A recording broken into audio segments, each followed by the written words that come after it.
എനിക്ക് ബിഗ് ബോസിലേക്ക് പോകണം, എന്നെ സഹായിക്കാൻ നിങ്ങൾക്ക് പറ്റുമോ എന്ന് എല്ലാവരുടെയും ഹെൽപ്പ് ചോദിച്ചുകൊണ്ട് ഇൻസ്റ്റഗ്രാമിൽ ഒരു പുതിയ വീഡിയോ അപ്ലോഡ് ചെയ്തിരിക്കുകയാണ് റോക്കി അസി എന്ന് പറയുന്ന മുൻ ബിഗ് ബോസ് കണ്ടസ്റ്റന്റ്. ഇത്തവണത്തെ ബിഗ് ബോസ് 6ന്റെ ഈ സീസണിൽ ഏറ്റവും വലിയൊരു ഫിസിക്കൽ അസോൾട്ട് എന്ന് പറയുന്ന ഒരു വയലേഷൻ ഉണ്ടാക്കി അതുവഴി പുറത്താക്കപ്പെട്ടിരിക്കുകയായിരുന്നു അസി. പുറത്താക്കിയതിന് ശേഷമുള്ള കുറെ റെസ്പോൺസും കാര്യങ്ങളൊക്കെ ആയിട്ട് റോക്കി സോഷ്യൽ മീഡിയയിൽ നല്ല രീതിയിൽ ആക്റ്റീവായി പൊയ്ക്കൊണ്ടിരിക്കുകയാണ്. പക്ഷെ ഈ ഒരു സമയത്ത് അവിടെ അയാൾ ചെയ്തു വെച്ചൊരു തെറ്റിനേക്കാളും അതുണ്ടായ ഒരു സാഹചര്യത്തെ വല്ലാതെ ഹൈലൈറ്റ് ചെയ്തുകൊണ്ടിട്ട് തന്നെയാണ് ഇപ്പോഴത്തെ ആ ഒരു വീഡിയോ ഇട്ടിട്ടുള്ളത്. പുറത്ത് വന്നതിന് ശേഷമുള്ള എല്ലാ റിയാക്ഷൻ വീഡിയോസിലും നോക്കിയിട്ടുണ്ടെങ്കിലും ആ ഒരു കാര്യം തന്നെയാണ് ഹൈലൈറ്റ് ചെയ്ത് പറയുന്നത്.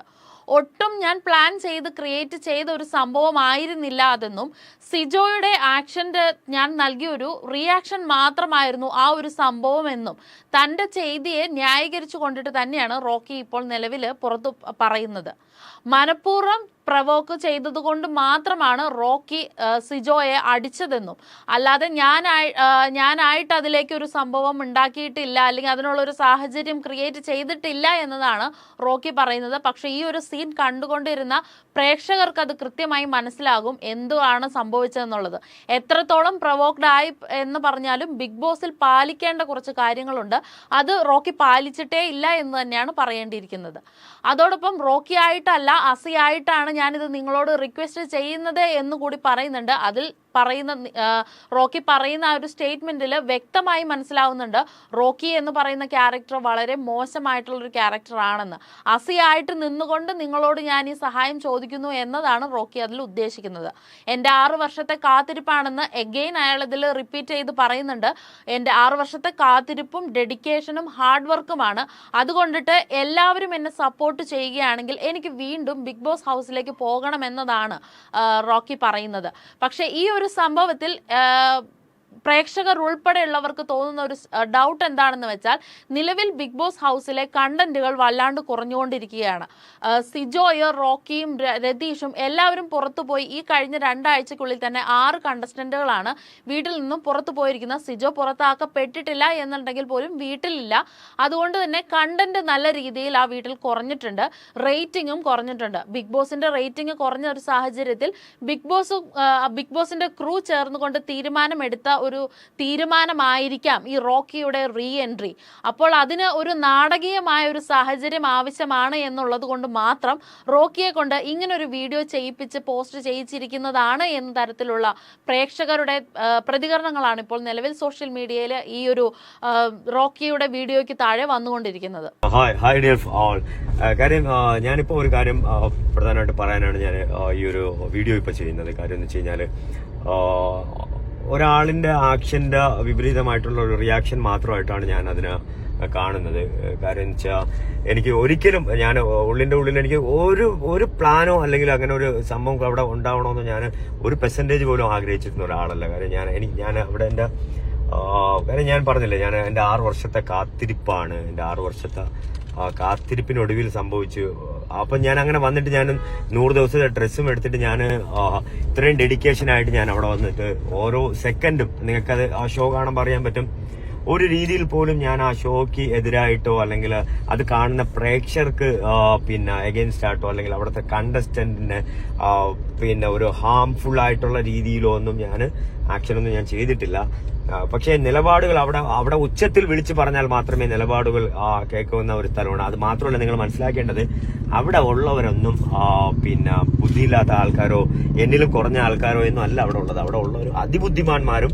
അതാണ് ഞാൻ പറഞ്ഞത്, അവിടെ ബുദ്ധി, കുബുദ്ധി, ശീക്രബുദ്ധി, കുടില ബുദ്ധി, അതുപോലെ ചടുല ബുദ്ധി, ചാണക്യ ബുദ്ധി, അതുപോലെ തന്നെ കുബുദ്ധി, മന്ദബുദ്ധി, പിൻബുദ്ധി, പെൺബുദ്ധി, മുൻബുദ്ധി, എല്ലാ ബുദ്ധിയുള്ള ആൾക്കാരാണ് അവിടെ ഉള്ളത്. അപ്പൊ അവരോടൊക്കെ നിൽക്കണമെന്നുണ്ടെങ്കിൽ നമുക്ക് മിനിമം ഒരു ബുദ്ധിയെങ്കിലും വേണം അല്ലെ. അപ്പൊ ഞാനൊരു ബുദ്ധിയില്ലാത്ത ഒരാളൊന്നുമല്ല, അത്യാവശ്യം എനിക്ക് ബുദ്ധി ഉണ്ടെന്ന് തന്നെയാണ് എന്റെ ധാരണ. കാര്യം ഒരു കാര്യം എന്ന് വെച്ച് കഴിഞ്ഞാല് അവിടെ അങ്ങനെ ഒരു സിറ്റുവേഷൻ ഉണ്ടാവാനുള്ള സാഹചര്യം കൂടെ നിങ്ങൾ എപ്പോഴും മനസ്സിലാക്കുക. ആരെ കൂടെയാണ് ഞാൻ അങ്ങനെ ഒരു സിറ്റുവേഷൻ ഉണ്ടായതെന്ന് നിങ്ങൾ മനസ്സിലാക്കുക. കാര്യം സിജു അപ്പോഴും അവിടുത്തെ പവർ ടീമിന്റെ ക്യാപ്റ്റൻ ആയിരുന്നു, ഞാൻ അവിടുത്തെ ഒരു നോർമൽ ഒരു പ്രജ മാത്രമായിരുന്നു. ഞാൻ എന്തെങ്കിലും അങ്ങോട്ട് പ്രൊവോക്ക് ചെയ്താൽ പോലും അദ്ദേഹമാണ് അത് പരിഹരിക്കേണ്ടിയിരുന്നത്. പക്ഷെ അദ്ദേഹം തന്നെ അതിന് മുൻകൈ എടുത്ത് അതൊരു പ്രോബ്ലത്തിലോട്ടായി. ഒരിക്കലും ഞാൻ പിന്നെ ആ ഒരു സംഭവത്തിന് ന്യായീകരിച്ച് പറയുന്നതല്ല, പക്ഷേങ്കിൽ അതൊരു ആക്സിഡന്റ് ആണെന്ന് നിങ്ങൾ അംഗീകരിച്ചേ പറ്റൂ. കാര്യം എനിക്ക് ഡ്രൈവിംഗ് അറിയാം, പക്ഷേ അത് ആക്സിഡന്റിലോട്ട് ചെന്ന് പറ്റിയത് അത് എന്റെ മാത്രം മിസ്റ്റേക്ക് കൊണ്ടല്ല. എനിക്ക് അതാണ് നിങ്ങളുടെ പറയാനുള്ളത്. അത് ഞാൻ ഒരിക്കലും കരുതിക്കൂട്ടി ചെയ്തതല്ല. നിങ്ങൾ എന്നെ വിശ്വസിച്ചേ പറ്റൂ.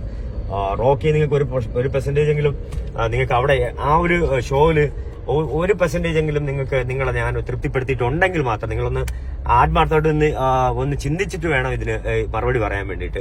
1% എങ്കിലും ഈ ഷോയ്ക്ക് ഞാൻ നീതി പുലർത്തിയിട്ട് ഉണ്ട്, അല്ലെങ്കിൽ 100% ഞാൻ ഈ ഷോയ്ക്ക് നീതി പുലർത്തിയിട്ടില്ല എന്നാണ് നിങ്ങൾ തീരുമാനിക്കുന്നതെങ്കിൽ ഉറപ്പായിട്ടും ഞാൻ ആ ഷോയിലോട്ട് പോയിട്ട് കാര്യമില്ല. എനിക്കിപ്പം ഞാൻ നോർമലി എവിക്ഷൻ എല്ലാ ആഴ്ചയിലും വന്നിട്ട് ഞാൻ നിങ്ങളുടെ ഫ്രണ്ടിൽ വോട്ട് ചോദിക്കും. ഞാനിപ്പം ഇതും എന്റെ ഒരു എവിക്ഷൻ പോലെയാണ്. ഞാൻ ആ ഷോയിൽ നിന്നേ എവിക്റ്റഡായി. സോ എനിക്കതിൽ അവിടെ തിരിച്ചു പോകണം. അവിടെ എനിക്ക് ചെയ്യാൻ വേണ്ടിയിട്ട് ഇനിയും ഒരുപാട് കാര്യങ്ങളുണ്ട്. ഞാനൊന്നും ചെയ്ത് തുടങ്ങിയിട്ടില്ല. ഒരുപാട് കാര്യങ്ങൾ എനിക്ക് ചെയ്യാനുണ്ട്. അത് ചെയ്യാൻ എനിക്ക് നിങ്ങളുടെ സപ്പോർട്ട് വേണം. നിങ്ങൾ എന്റെ കൂടെ ഉണ്ടാവുമെന്നുള്ള അതിയായ വിശ്വാസം എനിക്ക് നെഞ്ചിലുണ്ട്. പിന്നെ എന്റെ കുറച്ച് കൂട്ടുകാരുണ്ട് ഡെന്നില്, എനിക്ക് അവരെ ഭയങ്കരമായിട്ട് മിസ് ചെയ്യുന്നതാ. അത് ഋഷി, അതുപോലെ അർജുൻ, അതുപോലെ അൻസിബ, സിംബറാണി, അതുപോലെ പൂതക്കണ്ണനെയും രാജാക്കണ്ണനെയൊക്കെ ഭയങ്കരമായിട്ട് മിസ് ചെയ്യുന്നത്.